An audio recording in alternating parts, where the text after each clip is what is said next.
চাষের খবর কি ঝুমাই গেছো একদম? শুন বাবু, চাষের অবস্থা খুবই খারাপ। এই আমাদের তো সল জমি নাই, যা আছে ওই ডুহি ডাংরি এগুলা আছে। আর সব ওই কি বলে ভগবানের ভরসা, কেনেলে জল ছাড়লে আমাদের চাষ হবে। এই যে ধর নামের সময় আমরা শুধু ভগবানের নাম করলাম, হ্যাঁ আমরা এই গরিব মানুষগুলাই ভগবানের ওই যে মন্দিরে গরিব মানুষগুলাই ছেং চাচা ছেং চাচা ছেং চাচা করে নাচ করলো, মাগিয়ে আছে। খোল বাজালে ভাষা দেখ, আমার নিজের কথা বলছি, খোল বাজায় হাতটা ফসকা হয়ে গেল। আর আমাদের তো শোল জমি নাই, তবে যাদের শোল জমি আছে তাদের ভালো, বৃষ্টি হয় না অল্প জলে, তাদের আড়গোড় ঠিক আছে। আমাদের কিন্তু ওই কেনেলের জল ছাড়া চাষেই হবে না। তাই আমি ভগবানকে সারা সিজনটাই নাম করলাম, খোল বাজালাম, আঙুল ফাটিয়ে গেল। আর কতল বাজায় তো আমার কি বলবো, একজনের বন্ধু আঙুলটা কাটা গেল।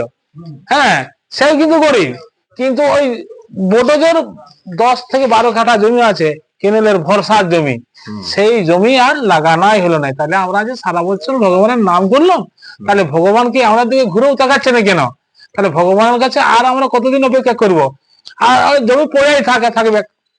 ভগবান শুধু খাবার দিয়ে একসঙ্গে টাকাতে পারে নাই না, আর ওকে টাকাতে হবে না। ভাদ্র মাস পড়ে গেছে, আর ধান লাগানো এবং লাগাবোই নেই, চলে গেলে বুড়াই গেছে ব্যাপারটা, সেটা লয়। বুড়াই গেছে, সঙ্গে সবার দিকে করে টাকাবে। তাহলে গরিব আমাদের মতো চলছে, সেটা কি করবে? তাহলে গরিবকে টাকা নাই তো তখন জলে বন্যায় ভাসায় আড়ি ভাঙি যাবে, কাটাল শেষেই থাকে নাই। ভগবানের কাজ আছে, আমরা দিকেও ভাবতে হবে। সব ধনী লোক গিলা তো না না, ধনী লোক গিলা মাগতে যায় না, তাদের ঘরের বউ গুলো মাগতে যায় না। আর গরিব ঘরের গুলো বউ গুলো মাগতে গেছিল।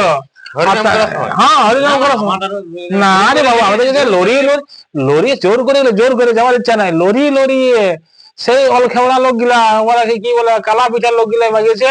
আর কালা পিঠা ওই 8 চালানো নয়, শুধু ওরাই নাম ঘুরাইছে, আর ওরা করেছে সারা জেগেছে। ধনী লোকের বউ একটাও মোটামুটি জাগে নাই, একটু গেছিল ওই খাওয়া দাওয়া, ওই নরনারায়ণ সেবা খাওয়া দাওয়া করেছে আর পালাইছে। আর ওই গরিব মানুষগুলা ওই সারা রাত ধরে, ওই লোকগুলো তো বুদ্ধি নাই। তাদের না বুদ্ধি আছে, ওরা অরিজিনাল ভক্ত। কীর্তনে বলে তো, যদি যে ওর ভক্তি আশ করবি তার হবে সর্বনাশ। তাহলে শুন, গরিব সবসময় ভগবানকে ডাকে, আর ভগবান স্বার্থের জন্য ডাকতে যায়। ওই সাইডে বসে এই হরিবল হরি হাত তুলে দিয়ে খাওয়া দাওয়া করে সবাই ঘর পালাই যায়। এইভাবে গরিবকে একটু দেখা উচিত ভগবানের। আর কিছু বলবো নাই, থাক। ভগবানের উপর তাও ভরসা হয়ে থাকে। যদি ভাদ্র মাসের ক তারিখ আছে ওই তারিখ পর্যন্ত দেখবো, হলে হইলো, নাহলে তোরা বুড়াই জায়গা ধান লাগাবো না, যাক সালা যাক, চেন্নাই চলে যাবো। হ্যাঁ, ওইখানে থাক। আর কি বলবো, দেখি সাউন্ড কোয়ালিটি কি।